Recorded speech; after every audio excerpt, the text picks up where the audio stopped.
Good morning students, channel पर आपका स्वागत है।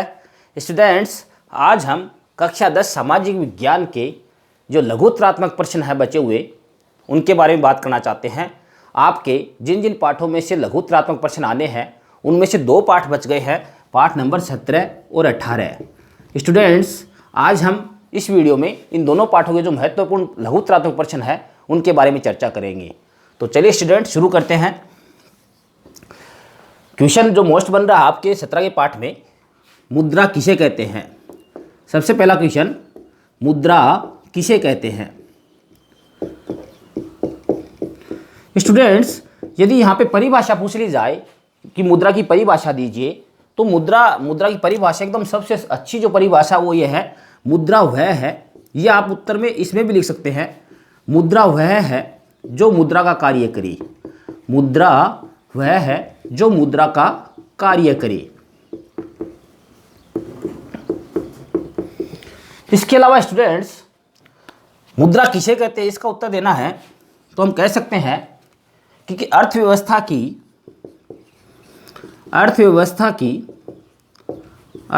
की कोई भी ऐसी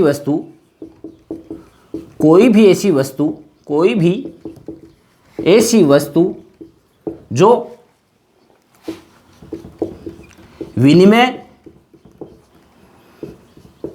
विनिमय का कार्य करे, कोमा मूल्य का मापक,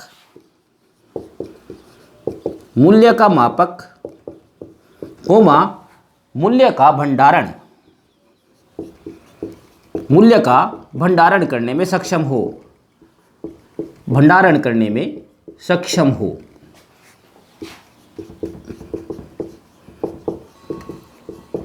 जैसे उदाहरण भी देना इसके अंदर, जैसे भारतीय मुद्रा रुपया है, जैसे भारतीय मुद्रा रुपया है। स्टूडेंट्स, इसके अंदर गौर करें तो इसके अंदर मुद्रा के कार्य आ गए हैं। मुद्रा के प्रमुख कार्य होते हैं, एक तो विनिमय का काम, लेन देन का काम, एक मूल्य का मापक होना और एक मूल्य का भंडारण करना।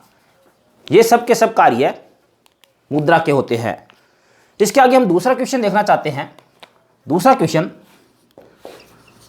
मुद्रा के विकास के विभिन्न चरणों का वर्णन कीजिए। मुद्रा के विकास के विभिन्न चरण। स्टूडेंट्स, सबसे पहले हमें पता है कि मुद्रा है वस्तु विनिमय के रूप में विनिमय होता था, तो सबसे पहले लिखेंगे वस्तु विनिमय प्रणाली। इसका थोड़ा सा वर्णन करना आपको कि एक वस्तु के बदले दूसरी वस्तु का लेन देन है, वो वस्तु विनिमय प्रणाली कहलाता था। इसके बाद स्टूडेंट्स, दूसरा पॉइंट इसके अंदर बनेगा धातु मुद्रा। जब वस्तु विनिमय प्रणाली का समापन हुआ तो उसके साथ ही धातु मुद्रा का आगमन हुआ।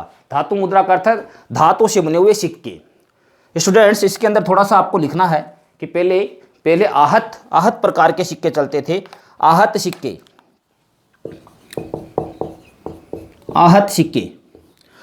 वो होते हैं जिनके ऊपर कोई निशान बना दिया गया हो। उसके बाद में राजकीय मुद्रा वाले सिक्के चलने लगे। लेकिन इनमें प्रॉब्लम थी कि इनका वजन ज़्यादा था और धातु इतनी उपलब्ध होना मुश्किल था। उसके बाद में जो विकास का अंतिम रूप आया है वो अभी तक हमारी किताब में पत्र मुद्रा है। वैसे देखें तो आगे प्लास्टिक मनी वगैरह भी आ गई है, लेकिन आपकी बुक में पत्र मुद्रा तक ही दे रखा है। इसके अंदर धातु मुद्रा का स्थान है वो कागज़ ने ले लिया और अब कागज़ के ऊपर जो मुद्रा की राशि है वो लिख दी जाती है और राजकीय मुद्रा लगा दी जाती है। तो स्टूडेंट्स, ये आपको मुद्रा के विकास के विभिन्न चरण के रूप में बताना है। आप स्क्रीनशॉट लेना चाहें तो ले सकते हैं। अगला क्वेश्चन स्टूडेंट्स जो मोस्ट बन रहा है आपके इस चैप्टर में, अर्थव्यवस्था में मुद्रा की भूमिका क्या हो सकती है। अर्थव्यवस्था में मुद्रा की भूमिका का वर्णन कीजिए। अर्थव्यवस्था में मुद्रा की भूमिका। स्टूडेंट्स, इसका आंसर देना है तो हम कह सकते हैं कि मुद्रा जो है, मुद्रा है वो पूंजी की गतिशीलता बढ़ाती है। नंबर 1, मुद्रा पूंजी की गतिशीलता बढ़ाती है, गतिशीलता बढ़ाती है। दूसरा, मुद्रा के द्वारा व्यक्ति है वो अधिकतम संतुष्टि प्राप्त कर सकता है। मुद्रा द्वारा व्यक्ति अधिकतम संतुष्टि प्राप्त कर सकता है। अधिकतम संतुष्टि प्राप्त कर सकता है। तीसरा, मुद्रा है वो बचत को निवेश के रूप में परिवर्तित करती है। मुद्रा बचत को निवेश यानी इन्वेस्टमेंट, निवेश में परिवर्तित करती है। और चौथा स्टूडेंट, इसके अंदर हम लिख सकते हैं कि मुद्रा है ये उत्पादकता में वृद्धि करती है। मुद्रा उत्पादकता में वृद्धि करती है। ये स्टूडेंट्स अर्थव्यवस्था में मुद्रा की भूमिका के रूप में आप लिख सकते हैं। आप स्टूडेंट स्क्रीनशॉट लेना चाहे तो ले सकते हैं। नेक्स्ट क्वेश्चन स्टूडेंट्स, जो वर्तमान समय के अंदर काफ़ी शब्द चल रहा है, आपको ध्यान रखना है। करंट का प्रश्न भी है, करंट जीके का प्रश्न भी बनता है और आपके बुक में भी है। वित्तीय समावेशन। अगला क्वेश्चन है, वित्तीय समावेशन से आप क्या समझते हैं? वित्तीय समावेशन, इसके शब्द पे गौर करें तो शब्द में ही है। समावेश का अर्थ है शामिल कर लेना वित्तीय कार्यों में। किसे? जो शामिल नहीं है। समाज के अर्थव्यवस्था के गरीब,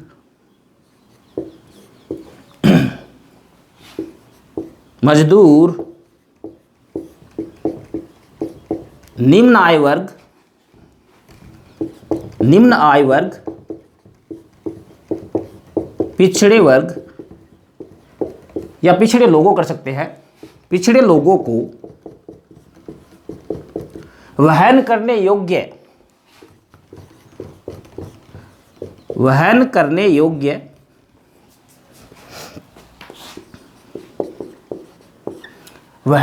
योग्य व्यय पर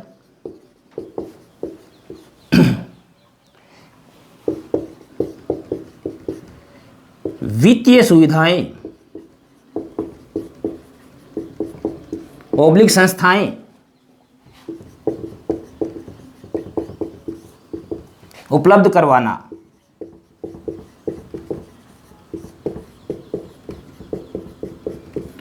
ये ही वित्तीय समावेशन कहलाता है। इसका एक उदाहरण देता हूं।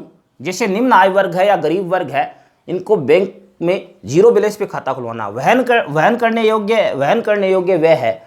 जीरो बैलेंस के ऊपर बैंक में खाता खुला देते हैं तो वो वित्तीय संस्था से, बैंक से जुड़ जाते हैं और इसके कारण हम इसे, ऐसे लोगों का बैंक में खाता खोलना है वो वित्तीय समावेशन में शामिल होगा। स्टूडेंट्स, अगला क्वेश्चन देखते हैं। वेरी मोस्ट है,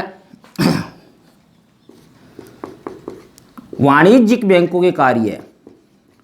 वाणिज्यिक बैंकों के कार्य हम इसके अंदर मुख्य रूप से देखेंगे कि वाणिज्यिक बैंक है उसके क्या क्या काम होते हैं। तो सबसे पहला काम हमें लिखना है, वो आपको पता है, जमाएं स्वीकार करना। जमाएं स्वीकार करना। बैंक जो है लोगों से, जनता से और जो संस्थाएं होती है, कंपनियां वगैरह, उनसे उनकी जमाएं है वो स्वीकार करते हैं और बैंक में 4 प्रकार के खाते खोले जाते हैं। वो इसके अंदर आपको लिखने हैं। पहला खाता जो होता है वो बचत खाता,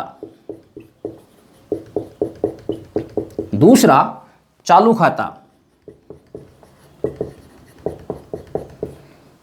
तीसरा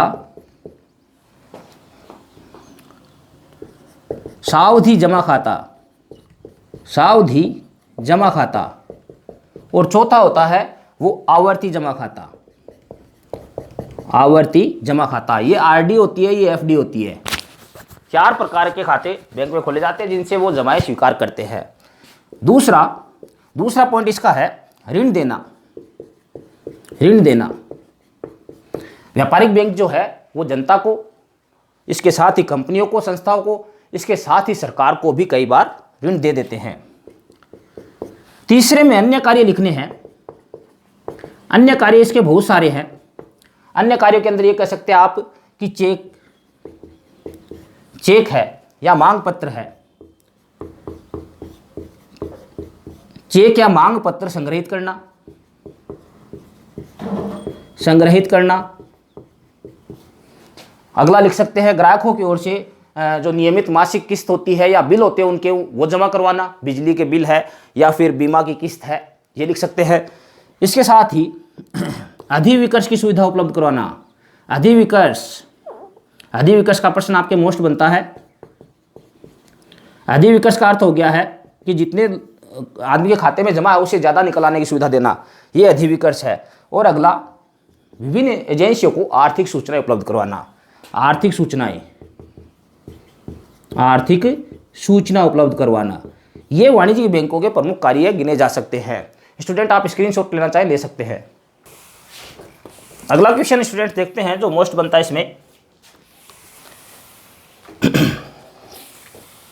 ये मिटा देता हूं मैं।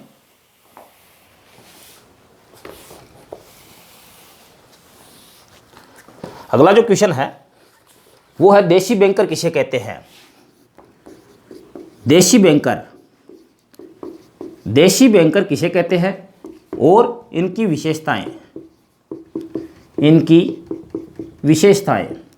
तो देशी बैंकर आप जान गए होंगे, कोई भी व्यक्ति या फर्म होती है जो बैंक जैसा कार्य करता है, यानी रुपए जमा करना और ऋण देना।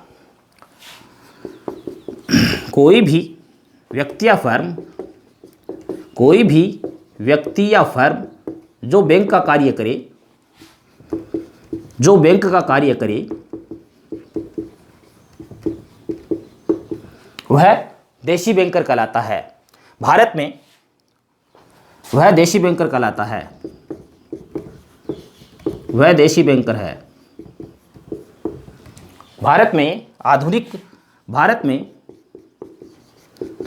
बैंकों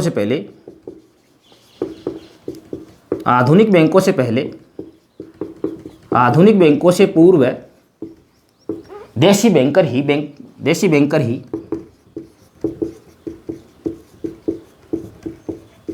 बैंक का कार्य करते थे। बैंक का कार्य करते थे। ये तो हो गई है देशी बैंकर किसे कहते हैं। अब इनकी विशेषताएं। ये देखो, जो दुकानदार बैठे रहते हैं जो इस बैंक जैसे कार्यों का लेन देन करते हैं वही देशी बैंकर है। तो सीधी सी बात पड़ी है, ये इसी के साथ ये अपना व्यापार है। ये अपना व्यापार भी इसी कार्य के साथ चलाते हैं। अलग से अपना कार्य चलाते रहते हैं। जैसे कि कोई किराने की दुकान पे बैठा है और वो लेन देन कर रहा है तो वो अपना व्यापार भी चला रहा है और साथ में ही ये छोटे उद्यमियों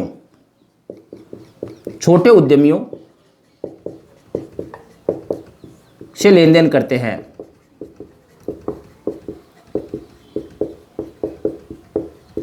ये कोई ज़्यादा आपके बड़ी कंपनियां हैं इनको वगैरह को लोन नहीं देते हैं। छोटे छोटे जो व्यापारी होते हैं उनको ये लोन दे सकते हैं। और इसी प्रकार ये अपना व्यापार के साथ साथ काम चलाते हैं और छोटे उद्यमियों को लेन देन करते हैं और अपनी निजी जानकारी के आधार पर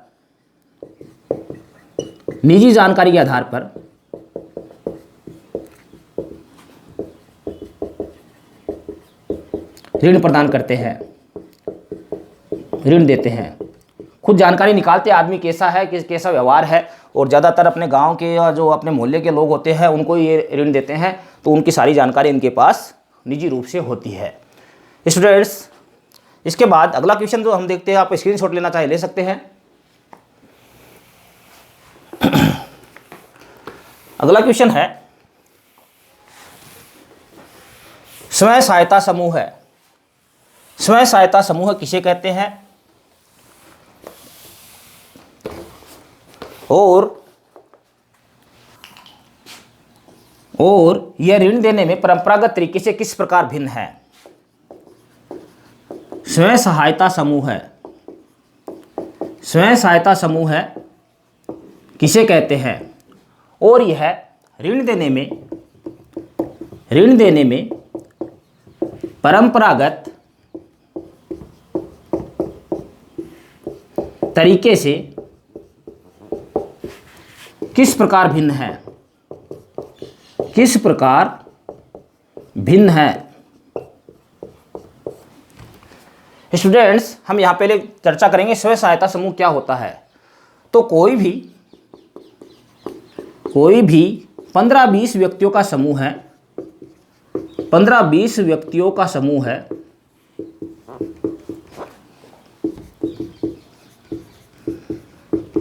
जो नियमित रूप से अपनी बचतों को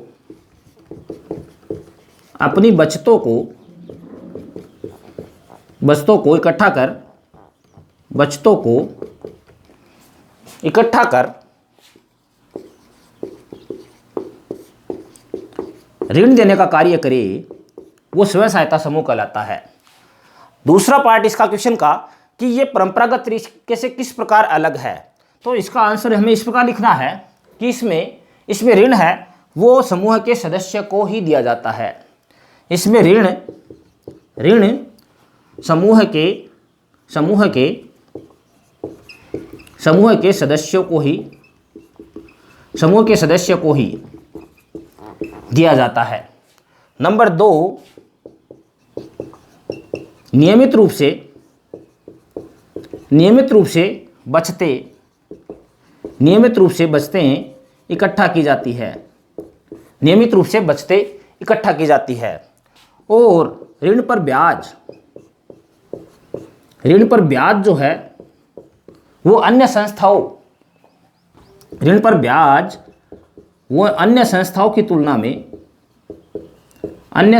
की तुलना में काफी कम होता है। स्टूडेंट्स, आप स्क्रीनशॉट लेना चाहें ले सकते हैं। अगला क्वेश्चन देखते हैं स्टूडेंट्स।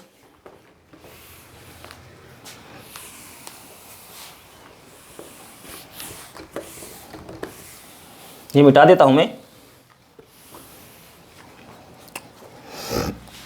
अगला क्वेश्चन है चेक क्या है। चेक क्या है और चेक के प्रकार जो है वो बताइए। चेक क्या है, चेक के प्रकार। तो स्टूडेंट्स, चेक जो है, चेक एक आदेश पत्र है जो जारीकर्ता द्वारा अपने बैंक को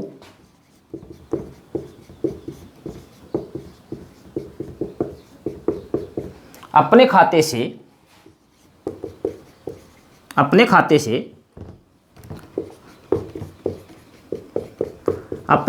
से किसी दूसरे व्यक्ति को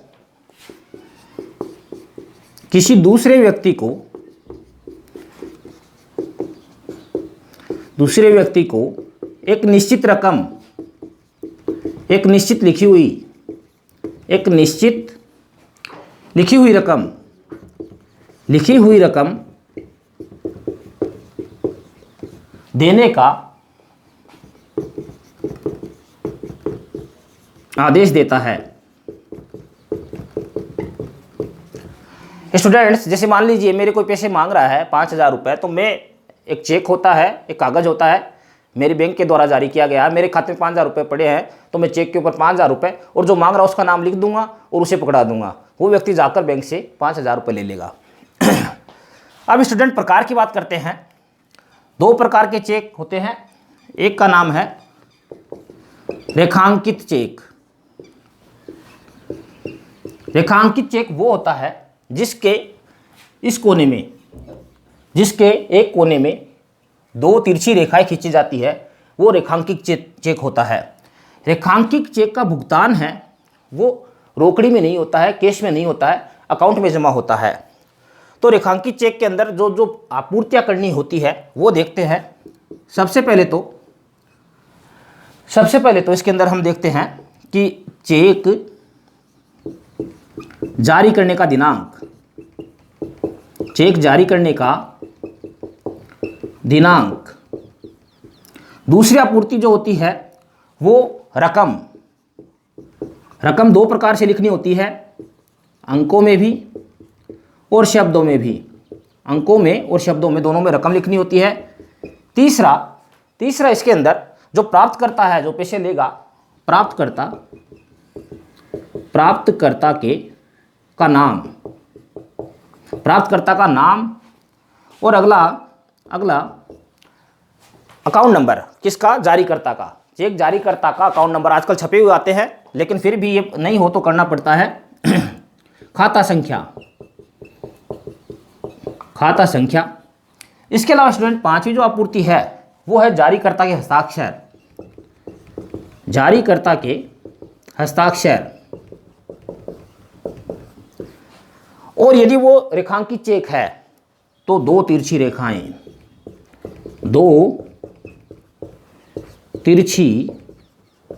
रेखाएं। ये स्टूडेंट्स रेखांकित चेक जो होता है उसकी आपूर्तियां करनी होती है इतनी। अब दूसरा प्रकार जो है इसका वो है अरेखांकित। अरेखांकित चेक जो होता है, अरेखांकित चेक, उसमें कोई लाइन नहीं खींची जाती इस प्रकार की, और इसके अंदर व्यक्ति रोकड़ में, कैश है, रोकड़ी रुपए है, वो प्राप्त कर सकता है, और कोई भी व्यक्ति जाकर बैंक में ले जाकर इसे और पैसे ला सकता है। इसमें अकाउंट में जमा होते हैं, ये अंतर है दोनों के अंदर। इसके आपूर्ति जो करनी होती है उसमें से एक काट देंगे केवल ये दो तिरछी रेखाएं वाला, बाकी सारी आपूर्तियां यही होती है। आप इसका स्क्रीनशॉट लेना चाहें तो ले सकते हैं। स्टूडेंट्स 17 के पाठ में से आपके इतने ही मोस्ट क्वेश्चन बनते हैं जो परीक्षा की दृष्टि से बहुत ही महत्वपूर्ण है। अब हम अगले पाठ की बात कर लेते हैं। 18 के पाठ में से भी 3-4 मोस्ट क्वेश्चन बनते हैं जो आपकी परीक्षा के लिए मोस्ट है। 18 के पाठ का क्वेश्चन देखते हैं जो मोस्ट है। उपभोक्ता संरक्षण अधिनियम। उपभोक्ता संरक्षण अधिनियम क्या है? स्टूडेंट्स इसका उत्तर हम दे सकते हैं कि उपभोक्ता के अधिकारों की रक्षा के लिए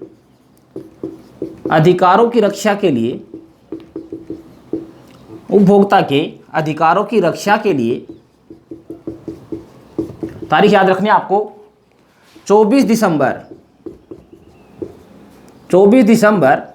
सन 1986, 24 दिसंबर सन 1986 को भारतीय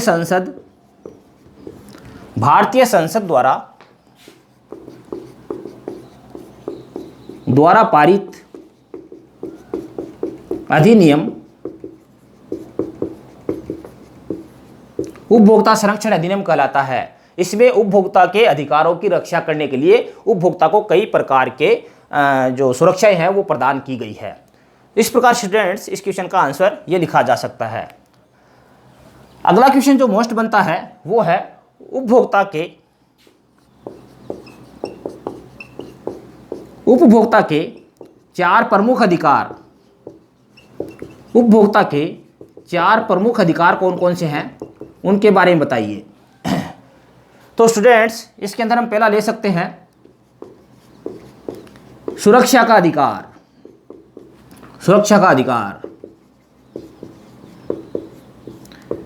इसके अंदर स्टूडेंट्स उपभोक्ता को कोई भी ऐसी वस्तु नहीं दी जा सकती है जिससे उसके जान माल को खतरा हो, जैसे आउटडेटेड एक्सपायरी डेट की कोई दवा या कोई अन्य सामग्री इस प्रकार की जिससे जीवन जान माल को सुरक्षा को खतरा हो, इस प्रकार की वस्तु उपभोक्ता को नहीं दी जा सकती, ये उसका अधिकार है।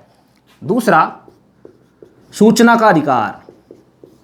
सूचना का अधिकार, आप देखते होंगे स्टूडेंट्स, कोई भी चीज़ खरीद के लाते हैं, जैसे पेन भी लाया हूँ तो इसके ऊपर इसकी सारी सूचनाएं लिखी हुई है, इसका प्रकार, इसके अंदर क्या क्या शामिल है, इसका मूल्य क्या है, कहाँ से बना हुआ है, ये सब चीज़ें। तो हर प्रकार की पैकिंग के ऊपर, हर प्रकार की वस्तु के ऊपर सूचनाएं लिखी रहती है और इस प्रकार सूचना प्राप्त करना उपभोक्ता का अधिकार है।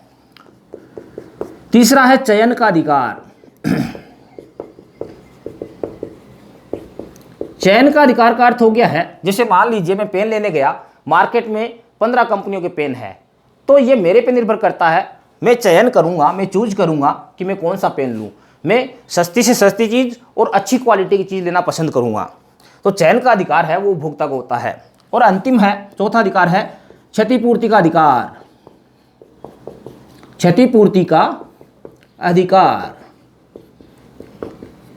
यदि मान लीजिए कोई चीज़ है, मैं दुकानदार से लेने गया और वो उसने गड़बड़ कर दी मेरे साथ, चीज़ गलत दी या कम दी, खराब दी, तो फिर उसके बदले में क्षतिपूर्ति प्राप्त करने का अधिकार है मेरे को। तो ये 4 अधिकार है स्टूडेंट्स उपभोक्ताओं को, जो उपभोक्ता संरक्षण अधिनियम 1986 के द्वारा हर भारतीय उपभोक्ता को प्राप्त है। आप स्क्रीनशॉट लेना चाहें ले सकते हैं। स्टूडेंट्स, अगला क्वेश्चन जो है वो देखते हैं, ये मिटा देता हूं मैं। उपभोक्ता को शोषण से बचने के लिए क्या क्या सावधानियां रखनी चाहिए। क्वेश्चन है, उपभोक्ता को शोषण से बचने के लिए आपके क्या सुझाव है। उपभोक्ता को शोषण से बचने के लिए क्या क्या सावधानियां, मान लीजिए आप ही बाजार में से कोई चीज़ लेके आए हैं, आपका शोषण नहीं हो जाए, क्या क्या सावधानियां आप रख सकते हैं। तो इसके अंदर स्टूडेंट्स, पहला तो ये है कि उपभोक्ता उस वस्तु के बारे में सारी जानकारी, सारी सूचनाएं अच्छी तरह से प्राप्त कर लेवे।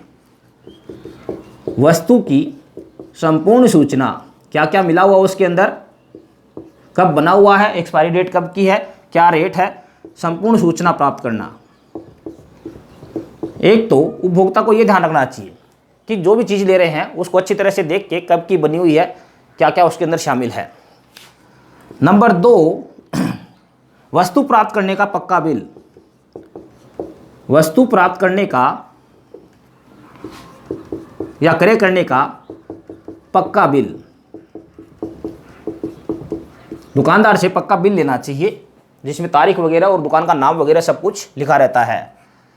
तीसरा स्टूडेंट्स, इसके अंदर वस्तु है, उसकी क्वालिटी है, उसका जो श्रेणीकरण है, उसकी जो गुणवत्ता है, वस्तु की गुणवत्ता के चिन्हों, जैसे ISI है या इको है, कोई भी हॉलमार्क जो है, उनको ज़्यादा महत्व दें, वो वस्तुएं ज़्यादा खरीदें, को महत्व देना चाहिए। और इसके अंदर अंतिम पॉइंट हम बना सकते हैं, यदि वस्तु खराब है तो उसकी क्षतिपूर्ति के लिए सूचना। खराब वस्तु होने पर उसकी क्षतिपूर्ति हेतु सूचना दुकानदार को या विक्रेता को तुरंत देनी चाहिए। स्टूडेंट्स, इस प्रकार ये 4 सावधानियां रखकर उपभोक्ता शोषण से बचा जा सकता है। आप स्क्रीनशॉट लेना चाहें ले सकते हैं।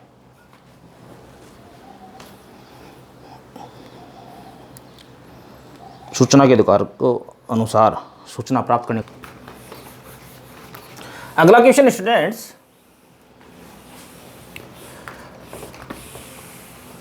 सूचना का जो अधिकार है, सूचना के अधिकार के अंतर्गत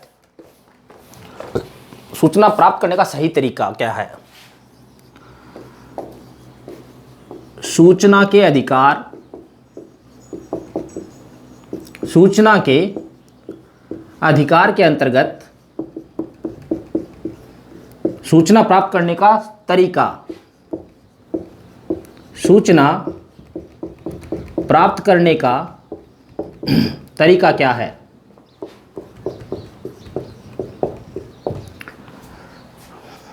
तो स्टूडेंट्स, इसके अंदर हम कह सकते हैं, इसके उत्तर में सूचना के अधिकार के अंतर्गत, सूचना के अधिकार के अंतर्गत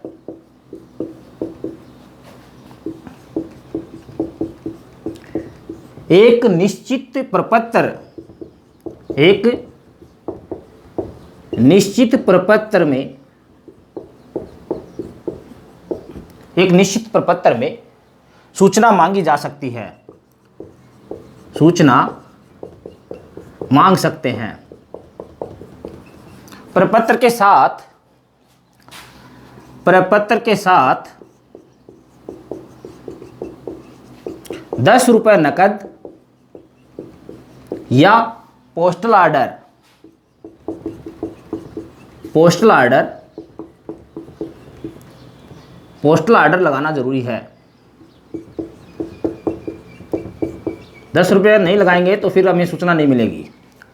इसके अलावा जो सूचना प्राप्त करने का तरीका है वो इस प्रकार है।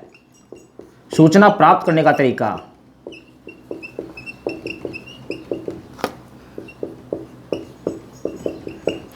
यदि मान लो आपने सूचना है वो बड़े कागजों में मांगी है, सूचना बड़े कागजों में मांगी है, सूचना बड़े कागज में हो, बड़े कागज में हो तो भुगतान अलग से करना होगा, तो भुगतान अलग से करना होगा, मतलब ज़्यादा रुपए देने पड़ेंगे अलग से एक्स्ट्रा बड़े कागज के लिए।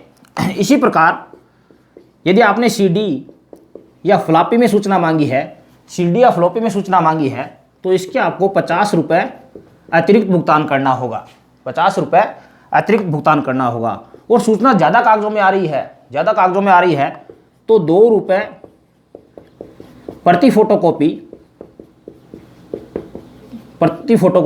2 रुपये प्रति फोटोकॉपी आपको जमा करवाने पड़ेंगे। 2 रुपये के हिसाब से प्रति फोटोकॉपी आपको जमा करानी पड़ेंगे। आपने आवेदन किया है उसके 30 दिन के भीतर, आवेदन के 30 दिन के भीतर, 30 दिन के भीतर आपको सूचना मिल जाएगी, 30 दिन के भीतर सूचना प्राप्त हो सकती है। लेकिन यदि व्यक्ति के जीवन या स्वतंत्रता, व्यक्ति के जीवन या स्वतंत्रता से संबंधित सूचना कोई भी आपने मांगी है तो वो आपको 48 घंटे के भीतर मिल जाएगी। स्टूडेंट्स, आप स्क्रीनशॉट लेना चाहें इसका ले सकते हैं। अगला जो मोस्ट क्वेश्चन है स्टूडेंट्स इस चैप्टर का, इस पार्ट में, वो हम अंतिम क्वेश्चन देखते हैं जो आपके परीक्षा की दृष्टि से वेरी मोस्ट है। विधिक जागरूकता, विधिक जागरूकता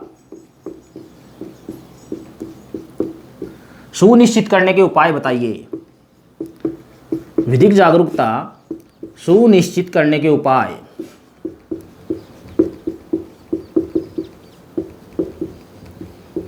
विधिक यानी कानूनी जागरूकता लोगों के अंदर किस प्रकार आ सकती है उसके उपाय बताने हैं। तो स्टूडेंट, इसके अंदर हम लिख सकते हैं कि लोगों के अंदर विधिक जागरूकता सुनिश्चित करने के लिए विभिन्न साक्षरता शिविर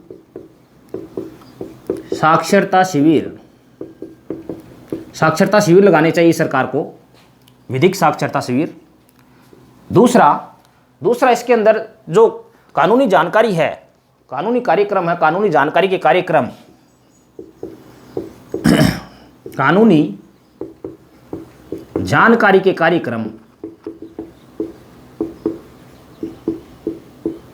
कार्यक्रमों का सरकार को प्रसारण करवाना चाहिए। प्रसारण, रेडियो टेलीविज़न के ऊपर इनका प्रसारण करवाना चाहिए। इसके अलावा पंपलेट, लघु पुस्तिकाएं, छोटी छोटी पुस्तिकाएं, लघु पुस्तिकाएं लघु पुस्तिकाओं के द्वारा भी एक विधिक साक्षरता जो कार्यक्रम है उसका प्रसार है सरकार को करना चाहिए। इसके अतिरिक्त सहचल लोक अदालत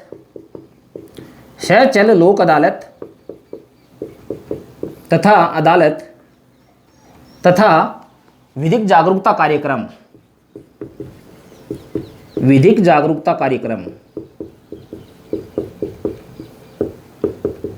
सरकार को चलाने चाहिए।